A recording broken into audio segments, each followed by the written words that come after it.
আমি এইখানে দর্শকদের দেখাতে চাইবো শুধুমাত্র মুখে মমতা বন্দ্যোপাধ্যায় সম্পর্ক ছিন্ন করার কথা বলেছিলেন এমনটা নয়, প্রধানমন্ত্রীকে যখন চিঠি লিখেছিলেন সেখানেও একই কথা বলেছিলেন। আজকে যে চিঠি ফের প্রধানমন্ত্রীকে তিনি লিখেছেন তারও উল্লেখ এখানে রয়েছে। मीरा सफेद तुरंत खुले, भरपूर झाग दे और इसकी स्मार्ट साइंस दे स्मार्ट केयर और फ्रेशनेस। मेरी चॉइस मेरा सफेद। কিন্তু মমতা বন্দ্যোপাধ্যায় যেদিন বললেন যে ডিভিসির সঙ্গে রাজ্য যাবতীয় সম্পর্ক ছিন্ন করবেই, কি বলেছিলেন সেদিন দেখুন। আমি তো ডিভিসির সাথে সব সম্পর্ক পশ্চিমবাংলার কাট আপ করবই। আমি ফিরে গিয়ে আমার একটাই কাজ,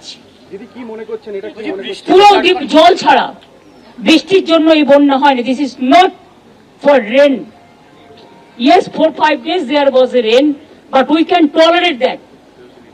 We have so many infrastructure and system, but I cannot tolerate, people cannot tolerate more than 5 lakh cubic water what has been released from DVC and other area.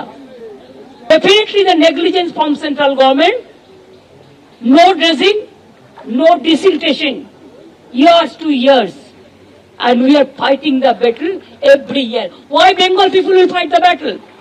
They said let the Jharkhand be saved. I said yes, Jharkhand be saved, Bengal must be saved also. আমরাও সিদ্ধান্ত নিয়েছি, যেহেতু জল ঢুকছে, এমনকি আমি দেখে এলাম মিদনাপুর দিয়ে, আপনারাও তো যারা আমার সাথে আসছিলেন, ন্যাশনাল হাইওয়েতে জল উঠছে। সুতরাং 3 দিন ঝাড়খণ্ডের বর্ডার বন্ধ থাকবে, সিল থাকবে।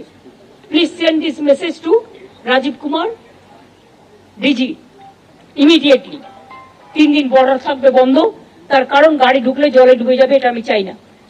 আর ডিভিসির সাথে অল সম্পর্ক আমি তো কাট আপ করবই, because it is too much, it is too much.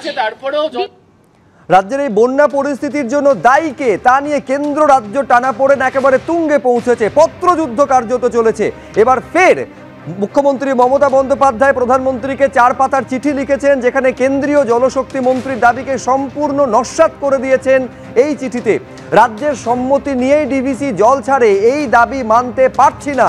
সমস্ত গুরুত্বপূর্ণ সিদ্ধান্ত একতরফাভাবে নেয় কেন্দ্রীয় জলশক্তি মন্ত্রক। কোনো সময়ে জল ছাড়ার বিষয়ে রাজ্যকে জানানো পর্যন্ত হয় না। সম্প্রতি মাত্র 3.5 ঘন্টা আগে নোটিশ দিয়ে 9 ঘন্টা ধরে জল ছাড়া হয়েছে। বারবার ডিভিসির চেয়ারম্যানকে অনুরোধ সত্ত্বেও জল ছাড়া বন্ধ হয়নি। কেন্দ্রীয় মন্ত্রী যা বলছেন তা সম্পূর্ণ সত্য নয়। গত কয়েকদিন ধরে ডিভিসির জল ছাড়ার প্রসঙ্গ এই চিঠিতে উল্লেখ করেছেন মুখ্যমন্ত্রী।